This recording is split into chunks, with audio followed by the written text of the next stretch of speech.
เวลาที่เราพูดถึงเลข13จะมีความรู้สึกที่ว่าเลขเนี้ยเป็นเลขที่ไม่ดีเป็นเลขที่โชคร้ายและบางที่ที่เราไปค่ะไม่ว่าจะเป็นโรงแรมคอนโดหรือว่าลานจอดรถเลข13หายไปความเชื่อเนี้ยมาจากไหนและใครเป็นคนกำหนดต้องสงสัยเพราะว่าระบบมายาเขาก็ตั้งทุกอย่างขึ้นมาแล้วมันแปลกๆไหมเธอมันแปลกไหมทำไมเลขที่13หายไปยังไม่พอแค่นั้นพอมัน13เดือนมันหายไปอ่ะมันทำให้ตอนเนี้ยเราก็ดูดาวของเราผิดอยู่ด้วยทำไมผู้หญิงถึงมีประจำเดือน13ครั้งต่อปีแต่เดือนเราอ่ะในปฏิทินน่ะมี12เดือนหายไปไหน1เดือนแต่มันไม่ได้หายมันมีคนจงใจทำดังนั้นลองสงสัยสิว่าถ้าเราทำงาน28วันแล้วมันมี13เดือนจริงๆอ่ะแสดงว่าเรากำลังทำงาน1เดือนน่ะฟรีอยู่หรือเปล่าแล้วมันไม่ใช่เลขของความตายค่ะการตายแล้วมันเกิดใหม่ด้วยนะมันคือ death and rebirth คือตายแล้วเกิดใหม่มันคือการ creation มันคือการ transformation พลังเฟมินีนที่หายไปคำว่าพลังเฟมินีนที่หายไปหรือว่า divine feminine อันเนี้ยที่หายไปคืออะไรหมายถึงอะไร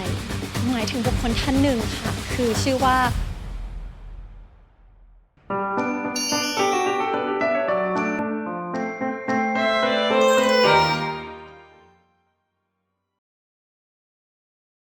ต้อนรับทุกคนเข้าสู่ Bobby Percy Podcast ค่ะและนี่คือ Podcast ที่เราจะมาพูดคุยกันถึงเรื่องราวของพลังงานพลังจักรวาลแล้วก็เรื่องราวของจิตวิญญาณค่ะ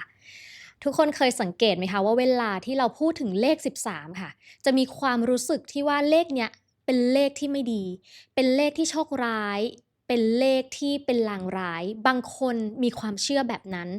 และบางที่ที่เราไปค่ะไม่ว่าจะเป็นโรงแรมคอนโดหรือว่าลานจอดรถเราขึ้นไปชั้น12บางทีเลข13หายไปความเชื่อเนี้ยมาจากไหนแล้วใครเป็นคนกำหนดแล้วเลข13เป็นเลขที่ส่งผลให้ชีวิตเราเกิดความโชคร้ายจริงหรือไม่วันนี้จะมาชวนทุกคนตั้งคำถามกันค่ะ EP ที่เราคุยกันวันนี้เป็น EP ที่13พอดีแต่มันคล้ายๆกับ Truth Expose ค่ะเหมือนคอลแลบกันนิดนึงแต่เราตั้งใจไงคะอย่างที่บอกคือเป็น EP ที่13ดังนั้นน่ะเราตั้งใจที่เราจะพูดเรื่องเนี้ยมาตั้งนานว่า EP ที่13เราจะต้องพูดเรื่องนี้เพราะอย่างที่แนนพูดไปเลยค่ะใครกันที่เป็นคนกำหนดว่าเลขเนี้ยเป็นเลขที่มีความหมายที่ไม่ดีแล้วมันเหมือนว่าเราโตมาเอางี้แล้วกันในยุคของพวกเรานะ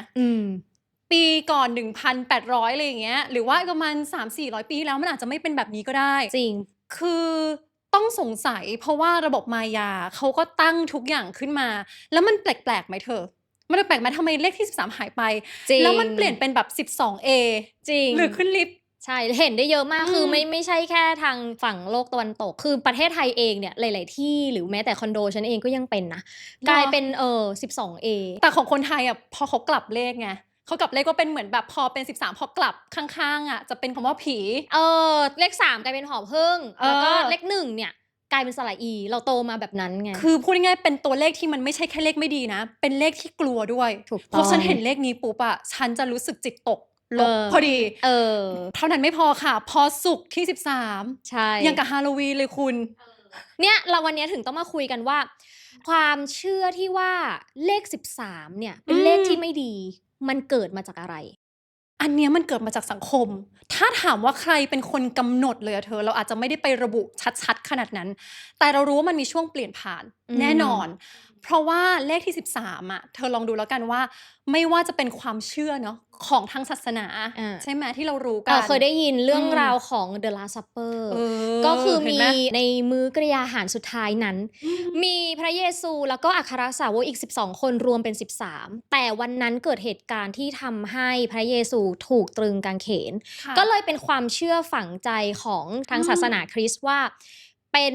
ตัวเลขที่เป็นลางร้ายแล้วก็ทำให้เกิดโชคร้ายแล้วมันเหมือนเกี่ยวกับชีวิตไหมเป็นตัวเลขที่เหมือนเกี่ยวกับความตายเหมือนเกี่ยวข้องกับเดสเนาะคือเกี่ยวกับความตายเลยละกันของไทยก็คล้ายๆกันพอเป็นคำว่าผีปุ๊บเป็นวิญญาณมีความเฮี้ยนมีความน่ากลัวฉันเลยต้องหลีกเลี่ยงแต่ประเทศไทยเธอเราเอาหมดรับหมดคืออันนี้อาจจะมาจากศาสนาคริสต์มาจากความเชื่อตะวันตกคือไม่ว่าจะเป็นความเชื่อเกี่ยวกับทางเรื่องของเทพนิยายโลกิหรืออะไรก็แล้วแต่มาแต่คนไทยโนอาน้ำท่วมใช่โนอาน้ำท่วมวันศุกร์พระเยซูถูกตึงกางเขนวันศุกร์หรือว่าอาดัมกับอีฟเนี่ยก็เกิดเหตุการณ์พวกนี้แหละการให้ผลไม้ก็คือวันศุกร์ ก็เลยยิ่งโยงเข้าไปใหญ่ว่า13ไม่พอศุกร์เข้าไปอีกก็เลยยิ่งเป็นวันที่มันแรง เหมือนเป็นวันแรงแล้วไม่ใช่วันแค่แรงเหมือนแบบเกิดหายนะ เออ เกิดหลายอย่างเหมือนแบบว่าเพศภัย ใช่ พิบัติ ใช่ ด้วยเกี่ยว แล้ว กับชี บาง วิต คน ด้ว เชื่อย มากเพราะว่าอะไร เพราะว่าเวลาที่เราเชื่อว่าเลข13มันเป็นเลขร้ายใช่ไหมเวลาเกิดเหตุการณ์อะไรร้ายๆในวันที่13อะเราก็มักจะมองว่าเนี่ยเห็นไหมเพราะวันเนี้ยมันศุกร์13ไง แล้วเราเคยพูดคลิปสั้นไปแรกๆช่วงแรกของเราว่าเฮ้ยวันนั้นเราพูดกันเป็นวันศุกร์พอดีใช่ไหมศุกร์ที่ ใช่ 13พอดีแล้วเราบอกว่าไหนลองเปลี่ยนซิว่าถ้าคุณเชื่อว่าเลข13เป็นเลขที่โชคดีอะคุณลองไปเชื่อซิแล้วมันจะทำให้ดีไหมคือตอนนั้นน่ะเราเป็นคลิปสั้นๆ แต่เราอยากจะให้ทุกคนเริ่มสงสัยว่าทำไมตัวเลขเนี้ยมันไม่ใช่แค่ถูกหายไป แต่มันถูกทำให้เป็นแบบคิดลบอะคือพูดง่ายๆว่าถ้าฉันเปิดอ่านหนังสือสมัยเรียนอะพอหน้า13มันฉันไม่อยากอ่านเลย เออ คือเนื้อหงเนื้อหา จริง ในนั้นฉันยัง คือ ไยาก มันมี อ่าเลย ผลต่อชีวิตประจำวันเราเยอะมากเนาะ อืม กับตัวเลขนี้ แต่ความจริงแล้วเลข13เคยเป็นเลขที่ศักดิ์สิทธิ์มาก่อนใช่ไหม ใช่แล้วเป็นเลขที่เกี่ยวกับ feminine energy ค่ะ คุ อ ณ ธิบายคำว่า feminine energy นิดนึง คือเรารู้ใช่ไหมว่าร่างกายของเราอ่ะมี2พาร์ทเหมือนหยินหยาง อ่า feminine energy พอพูดแบบเนี้ยคนจะคิดแค่ว่าต้องเป็นผู้หญิงสิ เพราะ feminine มันหมายถึงเพศหญิง เพศหญิงแต่ในสายของพลังงานหรือจักรวาลหรือจิตวิญญาณของเราจะทราบว่า feminine energy อ่ะเป็นพลังงานที่อยู่กับทุกๆคน อืม ไม่ใช่ gender ไม่ใช่เซ็กส์ไม่ใช่เพศสภาพละกัน คือผู้ชายและผู้หญิงและทุกคนนะคะมีพลังงานนี้หมดเป็นอยู่ซีกซ้ายของเราซีกขวาคือ masculine ซีกซ้ายคือ feminine ดังนั้นถ้ามันไม่สมดุล มันเกิดการไม่บาลานซ์มีสัญลักษณ์หลายๆอย่างที่พูดถึงเรื่องนี้ แล้วเราอาจจะต้องทำ EP เนี้ยเดี๋ยวค่อยว่ากันพวก gender ว่าทำไมอยู่ๆมีการคลาดเคลื่อนความเข้าใจผิดแบบไหน feminine energy อ่ะมีความสำคัญยังไง เพราะว่าเกี่ยวกับการสร้าง เธอเห็นไหมว่าcreation การเกิดของเราความรักมีอะไรอีกคะมี creativity มีความ unity คือความเป็นหนึ่งเดียวกันความเห็นอกเห็นใจ compassion ความใจดี kindness พวกเนี้ยรวมหมดเลยค่ะ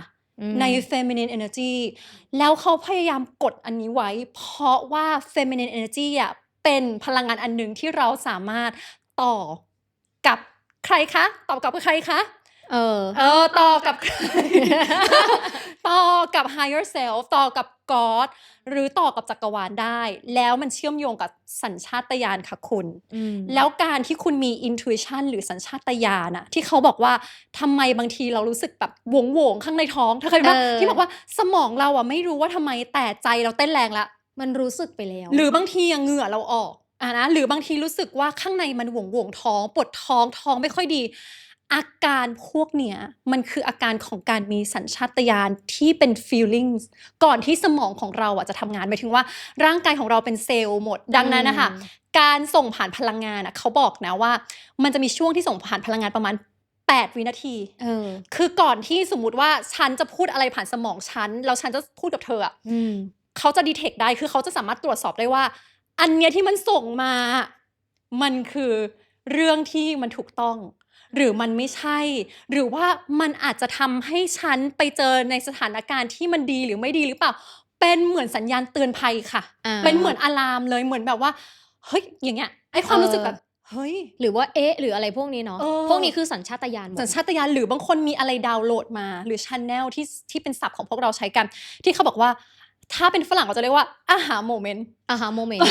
แบบแบบเฮ้ยอะไรอย่างเงี้ยคนไทยคือเหรอเฮ้ยจริงเหรอวะอะไรอย่างเงี้ยอารมณ์เนี้ยที่บางคนบอกว่าทำสมาธิไปหรือบางทีคุณไปอ่านหนังสือหรือคุณแบบไปดูสารคดีหรือหนังเรื่องอะไรแบบเนี้ยแล้วคุณสามารถแปลสารอันนั้นได้อะโดยที่มันไม่รู้เหมือนกันแต่มันคือ knowing มันคือการรู้แบบว่าฉันรู้จากจิตของฉันหรือฉันรู้เพราะว่าฉันกำลังมีอะไรเชื่อมต่อกับฉันหรือเปล่าแล้วมันน่ากลัวตรงไหนมันน่ากลัวเพราะว่าพวกเราเกิดมาเรามีสิ่งนี้มาตั้งแต่เกิดคุณคะสิ่งที่เขาทำเหมือนที่เราเคยคุยไปใน Truth Expose และในหลายๆ EP คือเขาพยายามทำให้สมองซีกขวาของเราไม่ทำงานยังไม่พอค่ะพลังงานซีกซ้ายก็อยากจะกดเอาไว้ด้วยคือตอนนี้มันเลยกลายเป็นว่าเราไม่บาลานซ์คุณไม่เห็นหรอว่าทำไมร่างกายเราบางทีมันรู้สึกแบบบางทีฉันนอนไม่หลับบางทีฉันรู้สึกว่าฉันอยากจะทำอะไรฉันทำไม่ได้คือมันเหมือนฝืนธรรมชาติที่เราเกิดมาอยู่คือพูดง่ายเลยว่าโรค depression หรือว่าโรคซึมเศร้าอ่ะมันอาจจะไม่ใช่โรคด้วยนะแล้วเดี๋ยวอันเนี้ยเราอยากจะมี EP หนึ่งที่เราพูดถึงอันนี้ไปเลยถ้าอันนี้ไม่ได้จะพูดถึงว่าเรามาทดแทนการวินิจฉัยของแพทย์นะคะแต่มันมีความเป็นไปได้ไหมว่าที่เขาทำให้มันไม่บาลานซ์เนี่ยเป็นเพราะว่าทำให้เราอะ disconnect เข้าใจไหมเพราะว่าทุกอย่างมันคือ distract ทุกอย่างมันคือกลลวงมันคือการล่อลวงมันทำให้เราแบบแล้วเธอคิดดูดิสมมติฉันต่อ Wi-Fi อยู่อะอยู่ๆมาตัดสายฉันอะไม่ให้แบบว่าไม่ให้เชื่อมต่อไม่ให้เชื่อมต่อยุคไหน Wi-Fi ยังมีสายอยู่ เขาเรียกว่าตัดสัญญาณสายบ้านสายไฟใต้ดิน ตัดสัญญาณไม่ตอนนี้มันมีใต้น้ำไงอะไรแบบนี้เธอตัดสัญญาณไปเลยแล้วทำให้เรารู้สึกว่าคุณอย่าไปเชื่อ feminine energy เธอเข้าใจไหมคือกลายเป็นว่าพอมาพูดถึงเพศหญิงอะเพศหญิงกลายเป็นเพศที่อะไรคะเต็มไปด้วยอารมณ์ emotion ความอ่อนไหวกลายเป็นว่าไม่มีสาระแต่คุณมันไม่ใช่แค่ความไม่มีสาระมันคืออารมณ์ทุกๆอารมณ์ที่คุณส่งมาแล้วเขาทำให้เรากดอารมณ์นั้นเอาไว้แล้วเขาไม่ได้เคยพูดกับเราเลยว่าเราเกิดมาเรามีเพศชายและเพศหญิงอยู่ในตัวเองนะคะก็คือพวก feminine หรือ masculine ที่พูดถึงไปใช่ทีนี้กลับมาที่เลข13แล้วเลข13อันเนี้ยคือเคยได้ยินมาว่าทางวัฏจักรทางธรรมชาติหรืออะไรพวกเนี้ยก็มีความเกี่ยวข้องกับเลข13มันถึงเป็นที่มาของเลข13ที่มันเกี่ยวข้องกับ feminine energy ในทางจิตวิญญาณเนี่ยมันมีความเกี่ยวข้องกับเรื่องราวของธรรมชาติปรากฏการณ์อะไรพวกนี้ด้วยถูกไหมใช่ค่ะอย่างที่บอกเขาเป็น feminine energy ใช่ไหมเราเธอผู้หญิงเรามีประจำเดือนในแบบไซเคิลของเราทุกๆ28วันแล้วถ้าเธอลองดูดีๆเราจะมีไซเคิลของเรา13ครั้งใน1 ปีใน1 ปีดังนั้นไม่พอแสดงว่าร่างกายของมนุษย์ของเราเป็นไปตามธรรมชาติอย่างที่บอกก็คือว่าเราคือส่วนต่อขยายของจักรวาลและธรรมชาติและโลกใบนี้ดังนั้นร่างกายของเราจะต้องมีทรายบางอย่างที่บอกเราอยู่แล้วว่าทำไมผู้หญิงถึงมีประจำเดือน13ครั้งต่อปีแต่เดือนเราในปฏิทินมี12เดือนหายไปไหน1 เดือนหายไปไหน1 เดือนแต่มันไม่ได้หายมันมีคนจงใจทำมันมีช่วงเปลี่ยนผ่านอยู่มันมีปฏิทินที่มี13เดือนก่อนหน้านี้ค่ะเคยมีเนาะเคยมีแล้วราศีที่เรามี12ราศีจริงๆเราก็มีราศีที่13เพราะว่าเราเคยได้ยินว่าเดือนเนี่ย1 ปีมี12เดือนราศีมีทั้งหมด12ราศีแต่ความจริงๆแล้วเนี่ยใน1 ปีความจริงแล้วมี13เดือนมี13เดือนแล้วก็ราศีจักรราศีของเราเนี่ยมีทั้งหมด13ราศี13ราศีแล้วคนที่เขาเป็นดาราศาสตร์นักดาราศาสตร์เขาก็ไปลองไปดูซิว่ามันจริงหรือเปล่าว่ามี13ราศีไหมเขาบอกว่ามีจริงๆดังนั้นมันจะมีราศีอันนึงที่หายไปค่ะชื่อว่าราศีโอฟิอุคัสเป็นราศีที่มีสัญลักษณ์อะไรคะเป็นเหมือนกับคนแบกงูใช่เป็นเซอร์เพนแล้วคำว่าเซอร์เพนนั่นเนี่ยเดี๋ยวจะเล่าต่อไปว่าแล้วทำไมราศีเนี้ยเขาบอกว่ามันคือราศีที่ทำให้ถูกลืมดังนั้นมันไม่ได้เป็นแบบว่าฉันลืมไปแล้วว่ามีดังนั้นมันจะต้องแบบว่าฉันตั้งใจทำให้มันหายไปทำไมเขาต้องมาทำให้ราศีนี้มันหายไปเพราะอย่างที่บอกเลยค่ะว่าเลขที่13แล้วเขาจงใจเอาเซอร์เพนอันเนี้ยออกไปมันทำให้เราลืมไปว่าสัตว์ชนิดเนี้ยมีความเชื่อมโยงยังไงกับ feminine energy เพราะว่าเซอร์เพนเป็นสัตว์เลื้อยคลานใช่ไหมมีความเป็นงูแล้วเซอร์เพนทุกอย่างเป็นเซอร์เพนหมดนะดราก้อนก็เป็นเซอร์เพนค่ะงูก็เป็นเซอร์เพนแล้วเซอร์เพนเนี่ยเขามีจุดเด่นของเขาเลยเธอเห็นไหมว่าเขาจะมีสัญชาตญาณที่แบบว่าแน่วแน่มากเห็นไหมล่ะเวลาฝนจะตกเขาจะรู้งูจะเก่งเรื่องการใช้สัญชาตญาณในการดำรงชีวิตใช่ใช่ใช่แล้วเป็นสัตว์ที่อยู่มานานมากกับโลกใบนี้คือไม่ว่าโลกใบนี้จะเกิดปฏิบัติการหรือว่าแบบภัยทางธรรมชาติอะไรก็ตามแต่เขาจะเป็นสัตว์ที่รอดชีวิตมาไม่รู้กี่ปีแล้วเธอดังนั้นเขาจะมีความเด่นเรื่องสัญชาตญาณมากคือ intuition มากมันก็เลยจะต้องเอาออกไปค่ะมันต้องออกไปก่อนไอ้พวกอะไรที่มันเกี่ยวกับการ feminine energy การเชื่อมต่อตัวเองออกไปยังไม่พอแค่นั้นพอมัน13เดือนมันหายไปมันทำให้ตอนเนี้ยเราก็ดูดาวของเราผิดอยู่ด้วยเดี๋ยววันนี้ขอให้ทีมงานนะคะเดี๋ยวเราจะ insert13ราศีจ จริงๆแล้วคุณไปดูกันใหม่ว่าพวกเราจริงๆเกิดมาเป็นราศีอะไรกันแน่จบคลิปนี้เดี๋ยวเราจะอินเสิร์ตเลยว่าเราไปรู้จักราศีของเรากันใหม่เมื่อจาก12แล้วมันมาเป็น13ที่มันเป็นแบบ13จริงๆพวกเราอยู่ในราศีอะไรกัน ดูให้รู้นะแต่ว่าอาจจะไปหาใครมาดูดวงเราไม่ได้นะราศีอันเนี้ยเพราะว่ามันไม่อยู่ในตำราปัจจุบันแล้วแต่ว่าเดี๋ยวเราจบคลิปนี้เราจะขึ้นให้รู้ไว้ว่าบางคนอาจจะเกิดในราศีนี้ก็ได้เนาะโอเคแล้วมันยังไม่ใช่เกี่ยวแค่นั้นมันมีแบบว่าคุณคะพอเรามีประจำเดือนจริงๆล่ะ1เดือนมี28วัน13คูณ28ได้364มันจะครบ1ปีใช่ไหมล่ะใช่แต่มันจะมีการเกี่ยวกับโลกมายานิดนึงค่ะในการเก็บภาษีก็คืออยากจะเก็บภาษีให้ได้เร็วขึ้นใช่มันมีผลด้วยค่ะจากที่เราจะต้องเก็บภาษีเข้าใจปะ28วันเท่ากันเราไม่เคยสงสัยว่าทำไมแต่ละเดือนมันไม่เท่ากันแล้วทำไมบางเดือนฉันทำงานมากกว่าแต่นับเป็น1เดือนน่ะถ้านับเป็นรายวันน่ะฉันทำงานมากกว่าบางเดือนทำงานน้อยกว่าจริงแล้วดังนั้นลองสงสัยนี่มันจะเกี่ยวกับรายการ Truth Expose คล้ายๆกันคือจะบอกว่าดังนั้นลองสงสัยสิว่าถ้าเราทำงาน28วันแล้วมันมี13เดือนจริงๆแสดงว่าเรากำลังทำงาน1เดือนฟรีอยู่หรือเปล่าจริงเรากำลังจ่ายภาษีเกินมา1เดือนอยู่หรือเปล่าอันนี้ต้องลองสงสัยดูค่ะก็ลองตั้งคำถามดูเพราะว่านี่คือระบบของโลกมายาแล้วใช่ว่าเขาพยายามทำให้เลข13มันแบบมันหายไปได้ยังไงแล้วเลขที่13เนี้ยจักระของเราข้างนอกข้างในรวมกันทั้งหมดเลยมี13จักระจักระก็คือที่ถ้าคนที่มาสาย spiritual จะเข้าใจคำว่าจักระตรงนี้ก็คือจะเป็นเรื่องของจักระที่เป็นจักระพราวจักระคือ7อันอยู่กับเราใช่ไหมแล้วก็มีแบบอยู่เหนือขึ้นไปอีกเขาจะไม่ค่อยพูดเรื่องนี้เธอไม่เห็นหรอว่าเขาจะพูดแต่ว่าเรามาบาลานซ์จักระ7อันกันเถอะทำให้เราก่อนที่ฉันจะมาทางเนี้ยฉันเข้าใจมาโดยตลอดว่าเรามีแค่7จักระมันทำให้เราdisconnect เอาอีกแล้วเนี่ยตัดสาย Wi-Fi ฉันอีกแล้วค่ะว่าฉันยังสามารถเชื่อมต่อได้กับ Soul Star มันมีอะไรหลายๆอย่างอีกแล้ว Choice ของเราข้อต่อของเราเธอมี13ข้อต่อจริงมันแปลกปะ คือฉันว่ามันมีอะไรแปลกๆในเรื่องนี้คือทำไมเลขเนี้ยถึงทำให้หายไปแล้วมีบุคคลท่านหนึ่งค่ะที่เกี่ยวกับเลขที่13ก็คือเป็นที่มาของชื่อตอนของเราใน EP นี้ก็คือเลข13ก็คือเราพูดถึงว่าพลังเฟมินีนที่หายไปคำว่าพลังเฟมินีนที่หายไปหรือว่า divine feminine อันเนี้ยที่หายไปเนี้ยคืออะไรหมายถึงอะไรหมายถึงบุคคลท่านหนึ่งค่ะคือชื่อว่า Mary Magdalene คือทางสายจิตวิญญาณของเราถ้าคนศึกษาไปเรื่อยๆแบบว่าผู้หญิงคนนี้อาจจะไม่ได้มีความเฉิดฉายมากในโลกที่เราโตขึ้นมาไม่เคยรู้เลยว่าประวัติของเธอผู้นี้เกี่ยวกับอะไรแต่ว่าแมรี่แมกดาลีนมีความเชื่อมต่อกับฉันนะโดยตรงโดยที่เราทำสมาธิกันไปวันที่11เมื่อปีที่แล้ว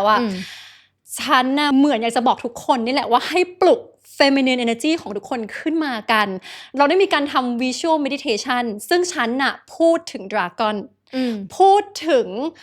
เขาเรียกว่าอะไรมังกรที่มีความเชื่อมต่อกับแมรี่แมกดาลีนแล้วมังกรเนี่ยคือ wisdom คือ creation ซึ่งไม่ใช่สัตว์ที่เราทำให้กลัวด้วยอย่างที่บอกคือเขาอยู่มานานเขากุมความรู้และความลับของจักรวาลเอาไว้และเขาก็ยังเกี่ยวกับซีกซ้ายของเราแมรี่แมกดาลีนทำไมถึงทำให้หายไป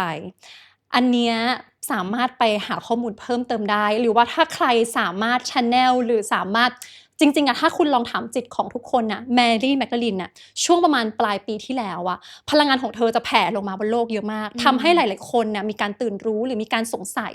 หรือมีการแบบว่า healing เธอเข้าใจไหมว่าพลังเฟมินีนเนี่ยมันคือพลังงานที่เขาบอกว่ามันคือพลังงานอ่อนแอ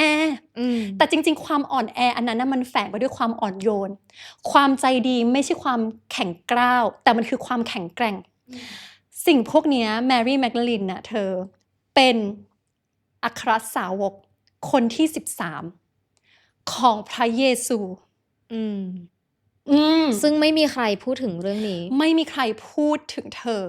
แล้วแมรี่แมกดาลีนน่ะเป็นสัญลักษณ์คือพระเยซูพระองค์เป็น masculine energy ส่วนแมรี่แมกดาลีนน่ะเป็น feminine energy คือมาเป็นส่วนเติมเต็มแล้วทำให้บาลานซ์กันทำให้มันสมดุลทำให้สมดุลกัน แล้วเรื่องราวมันก็มีเหตุการณ์คือคนที่เขียนเรื่องราวเรื่องเนี้ยฉันไม่รู้ว่าจริงไม่จริงนะคะอันนี้ไม่ฟันธงเขาบอกว่าต้องลบแมรี่แมกดาลีนออกไปค่ะอัครสาวกต้องเหลือ12คนพอเพราะว่าแมรี่แมกดาลีนเนี่ยถ้าพูดกันแบบว่าภาษาบ้านๆลูกศิษย์เอกลูกศิษย์ที่แบบว่าเป็นที่รักมากของพระเยซูศิษย์ใกล้ชิดแล้วก็รู้ดีกว่าคนอื่นเคยเห็นในหลายๆบทความก็จะมีการพูดถึงแมรี่แมกดาลีนว่าแบบว่าเป็นบุคคลที่อยู่ในเหตุการณ์สำคัญของพระเยซูตลอดใช่ไม่ว่าจะเป็นการกลับฟื้นคืนชีพหรือว่าอะไรก็แล้วแต่แล้วก็เวลาที่พระเยซูมีเรื่องอะไรที่แบบทราบมาใหม่ๆหรือเรียนรู้อะไรใหม่ๆเขาบอกว่าตอนกลางคืนจะคุยกับแมรี่แมกดาลีนคือเป็นเหมือนลูกศิษย์คนโปรดแล้วบางตำรานะคะก็บอกว่าหรือว่าแมรี่แมกดาลีนอาจจะเป็นภรรยาของพระเยซูคือเรื่องนี้เราไม่มีใครรู้เราไม่มีใครเกิดทันในเมื่อศาสนาคริสต์เกิดขึ้นหลังจากที่พระเยซูท่านสิ้นไปแล้วจากโลกนี้ไปแล้วเรื่องราวพวกนี้เราไม่มีทางรู้เลยว่าเหตุการณ์จริงๆณเวลานั้นเกิดอะไรขึ้นท่านมาเดินบนโลกใบนี้พระองค์เดียวหรือเปล่าหรือจริงๆแล้วท่านอาจจะมีคู่ที่คอยสนับสนุนท่านด้วยก็ได้จริงอันนี้เราไม่มีทางรู้แต่มันมีเรื่องแปลกๆอย่างที่บอกว่าอยู่ในทุกสถานการณ์เลยค่ะแล้วในไบเบิลมีการพูดถึงเลข13มาเยอะมากแล้วเขาบอกว่าอย่างที่เธอบอกLast Supper เขาบอกว่าจริงๆแล้วท่านนับอัครสาวกก็12คนก็จริงแต่ถ้ารวมพระเยซูด้วย13ใช่ก็คือเหมือนว่ากำลังส่งสารบางอย่างว่าจริงๆแล้วหรือเปล่าเลขที่13เนี่ยเป็นเลขที่เธอเป็นเลขของความอุดมสมบูรณ์แล้วมันไม่ใช่เลขของความตายค่ะการตายแล้วมันเกิดใหม่ด้วยนะมันคือ death and rebirth คือตายแล้วเกิดใหม่มันคือการ creation มันคือการ transformation เฮ้ยคำคุ้นๆอีกแล้วการแบบ transform เฮ้ย transform นี่มันจะยังไงล่ะมันเหมือนกับจะเกี่ยวกับการตื่นรู้หรือเปล่าเพราะว่ามันคือการเปลี่ยนแปลงการเปลี่ยนผ่านแล้วเวลาที่คุณปลุกสัญชาตญาณ intuition ขึ้นมาหรือว่าเอาอีกละหรือว่ามันจะไปตรงกับเส้นที่เป็นเส้นตื่นรู้หรือเปล่าดังนั้นเขาก็จะต้องเอาเลขนี้ออกไปแล้วลบแมรี่แมกดาลีนออกด้วยแต่ว่าตอนนี้มันเป็นเรื่องที่มันเป็นโลกใหม่แล้วมันพลังงานของโลกใหม่แล้วมันเป็น Age of Aquarius ที่เขาบอกว่า Garden of Eden เธอเขาบอกว่าตอนเนี้ยเรากำลังจะได้ยุคนั้นกลับมาแล้วดังนั้นWisdom ที่อยู่บนโลกใบนี้ที่โซทุกโซเคยมาเกิดเขาสื่อสารกับพวกเราทุกคนสิ่งมีชีวิตทุกคนเรื่องที่แมรี่แมกดาลีนกลับมา popular อีกครั้งหนึ่งมันอาจจะไม่ใช่เรื่องบังเอิญอาจจะเป็นเรื่องที่ถึงเวลาแล้วที่ทุกคนจะต้องมารู้เรื่องfeminine energy แล้วก็มาเข้าใจในเรื่องราวหรือว่าประวัติหรือว่าที่มาที่ไปใช่ของเธอคู่นี้แล้วฉันเคยลองส่งอีเมลวันศุกร์ที่13เวลา 13:13 วินาทีลองดูฉันก็อยากรู้เหมือนกันไงเพราะว่าพอฉันมารู้เรื่องนี้ฉันก็ไม่รู้ว่าแล้วความเชื่อมันเธอรู้เปล่าว่าการจะหักล้างความเชื่อของพวกเราทุกคนพวกเราทุกคนต้องไปลองค่ะจริงถ้ามันเกิดเหตุการณ์อะไรขึ้นกับคุณความเชื่อนั้นคุณจะไม่เชื่ออีกต่อไปเลยดังนั้นเรื่องนี้ทุกคนต้องลองไปลองดูว่าถ้าคุณเอาเลข13ไปใช้ในชีวิตประจำวันมากขึ้นลองทำอะไรมงคลในวันที่13แล้วฉันส่งอีเมลขึ้นบ้านใหม่ออกรถใหม่หรือเปิดกิจการหรืออะไรก็แล้วแต่แล้วถ้ามันได้ผลลัพธ์แบบว้าวอย่างเงี้ยเธอโอ้ยเธอทีเนี้ยมันจะยิ่งเชื่อใหญ่เลยว่าแสดงว่าเลข13จากที่ฉันเคยกลัวกลายเป็นว่าฉันกล้าเป็นเลขที่ดีเป็นเลขที่แบบไม่ใช่ดีนะมงคลใช่เพราะว่าคืออย่างที่บอกว่าคนเราเราจะเชื่อว่ามันโชคร้ายถ้ามันเกิดเหตุการณ์อะไรสักอย่างคือเราคิดไปแล้วว่ามันจะร้ายไงคือเหมือนเราฝังไปแล้วว่าเลข13เป็นเลขที่ไม่ดีพอเกิดเหตุการณ์อะไรนิดนึงเราก็ไปโยงแต่ถ้าเราเปลี่ยนความคิดเราใหม่ว่า13เป็นเลขที่ดีอย่างพวกเรามีเพื่อนคนนึงเกิดวันที่13เขาก็จะเชื่อตลอดว่าเลข13เป็นเลขที่ดีเพราะคือวันเกิดเขามันคือ lucky number มันเหมือนอย่างที่เราเคยพูดกันไป EP ก่อนอันนี้คือถ้าคุณเชื่อว่าอันนี้มันเป็น lucky number มันก็คือ lucky number ถูก จ ต้ ริง อ ๆ เลขอะไรก็ได้นะ สมมุติอยู่ๆฉันเชื่อว่าเลขเนี้ยสมมุติ55ของฉัน คือความเชื่อพวกเนี้ยมันมีผลหมดอย่างที่บอกสมองเราคือ placebo อืม แล้วความเชื่อมันจะกลายมาเป็นอะไรนะคะคำพูดการกระทำมันส่งคลื่นอะไรพวกเนี้ยถ้าสิ่งที่คุณเชื่อแล้วมันทำให้ชีวิตคุณน่ะประสบความสำเร็จนะ อืม เราจะไม่โต้แย้งเลยในเรื่องนี้เพราะทุกคนมีความเชื่อ แล้วความเชื่อพวกเนี้ยคุณอยากจะต้องเรียนรู้ความเชื่อนั้นใหม่โดยการไปทดลอง คือฉันจะบอกว่าการ unlearn อะ unlearn คือการแบบแก้ไขสิ่งที่เรียนมาสำคัญเท่ากับการเรียนรู้สิ่งใหม่เลยนะ เพราะว่าคุณจะเรียนรู้สิ่งใหม่ไม่ได้ ถ้าพื้นที่ในสมองคุณมันเต็มอยู่ บางอันมันจะต้องเอาออกไปบ้าง มันก็เหมือนกับน้ำที่เต็มแก้วไง มันต้องเอาออกไปบ้างเพื่อจะได้แบบเรื่องใหม่จะได้เข้า แล้ววันศุกร์เนี่ยที่13อะวันศุกร์ก็มีเทพีพระองค์หนึ่งค่ะ ชื่อว่าเฟรย่า แล้วเฟรย่าเป็น god ไงเป็น goddess แล้ว goddess สัญลักษณ์ของ goddess ส่วนใหญ่อะจะเป็นผู้หญิง กลายเป็นว่าถ้าคุณมาทำศุกร์ที่13มันจะกลายเป็นดับเบิลมันจะกลายเป็นเพิ่มผลทวีคูณ feminine สอน feminine มันจะกลายเป็นว่าโห creation double creation กลายเป็นการสร้างการเกิดใหม่แบบคูณ2 เท่า คือถ้าพูดแบบนี้กลายเป็นว่าศุกร์13เนี่ยที่บอกว่าเป็นวันแรงๆเป็นวันที่พลังงานแรงแต่เป็นพลังงานที่ดี แรง ด้วยนะ จริงค่ะแล้วฉันชอบมากศุกร์ที่13อะอะไรที่ฉันชอบมากฉันยังพูดบางทีฉันยังพูดกับบางคนเลยว่าวันที่เราเริ่มมีประจำเดือนของผู้หญิงอะบางทีร่างกายเราแบบฉันเหนื่อยฉันเพลียแต่คุณลองสิว่าถ้าเกิดเราแบบเริ่มโปรเจกต์ใหม่อยากเริ่มทำอะไรใหม่ๆอะคุณลองเริ่มทำในวันที่เราเริ่มมี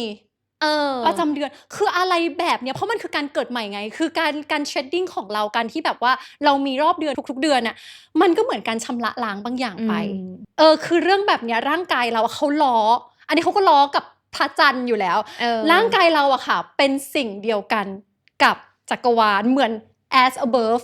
so below อันนี้กฎอันนึงของ Hermetics ก็พูดคำนี้เอาไว้ดังนั้นน่ะเราไม่ต้องกลัวศุกร์ที่13หวานชอบมากเป็นเลขที่ตอนนี้แบบถ้าเจอศุกร์ที่13ปุ๊บขอเลยวันนั้นขอทำประมาณ5โปรเจกต์ในวันนี้เลย ขอเลยค่ะวันนี้ขอยืดไปอีกสัก48ชั่วโมงได้ไหมคะเพราะว่าชอบมากเป็นวันพลังงานดีมากเลยค่ะอย่างที่บอกไงว่าโอ๊ยเรื่องเนี้ยก็ต้องพูดอีกแล้วเห็นไหมว่า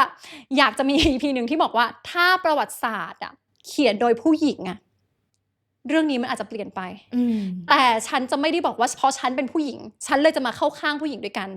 บาง EP เราอาจจะมีการพูดถึงกิจกรรมบางอย่างที่ทำให้ผู้หญิงอะเข้าใจและใช้อำนาจของเราผิดด้วยคือต้องของเราอะจะตีแผ่ทุกอย่างที่เรารู้สึกว่าเราพูดได้ในฐานะมนุษย์คนหนึ่งไม่เกี่ยวกับเพศเดี๋ยว EP เนี้ยอยากจะพูดว่า feminine energy ของทุกๆคนน่ะผู้ชายก็มีแล้วผู้ชายที่ประสบความสำเร็จอะเขาบาลานซ์พลังงาน2อันนี้ของเขาอยู่ค่ะคือถ้าผู้ชายที่ไม่บาลานซ์เนี่ยคือคนที่มี masculine energy เยอะๆเนี่ยเขาจะเป็นคนที่แบบแข็งกร้าวร้าวแบบหุนหันพลันแล่นเพราะว่าพลังงานของเพศชาย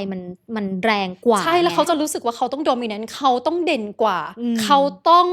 าเรียกว่าอะไรยิ่งใหญ่กว่าตลอดเธอเข้าใจไหมแต่จริงๆแล้วอะเพศหญิงของเราอะทำให้โลกใบนี้สวยงามอยู่แล้วเพศหญิงของเราอะเป็นเพศแม่เป็นมีการกำเนิดอะไรหลายสิ่งหลายๆอย่างนะแล้วเซนส์ของผู้หญิงส่วนใหญ่อะจะแรงกว่าผู้ชายด้วยดังนั้นน่ะผู้ชายที่เขาบาลานซ์ทางด้านเนี้ยเขาจะเก่งทั้งหลักเหตุผลและเขาจะเก่งทั้งหลักจิตวิทยาด้วยเหมือนเขาจะกลายเป็นคนที่สามารถเข้าไปในสังคมแล้วอ่านออกว่าช่วงนี้ฉันต้องทำตัวยังไงเขาจะสามารถบริหารจัดการอารมณ์ของเขาได้โดยที่ไม่เอาอำนาจหรือ power ของเขาอะมาใช้ข่มผู้อื่นถูกต้องก็เหมือนคนที่ออกมาเป็นผู้นำประเทศหรืออะไรอย่างเงี้ยหรือแม้แต่คนที่เป็นหัวหน้างานหรืออะไรก็แล้วแต่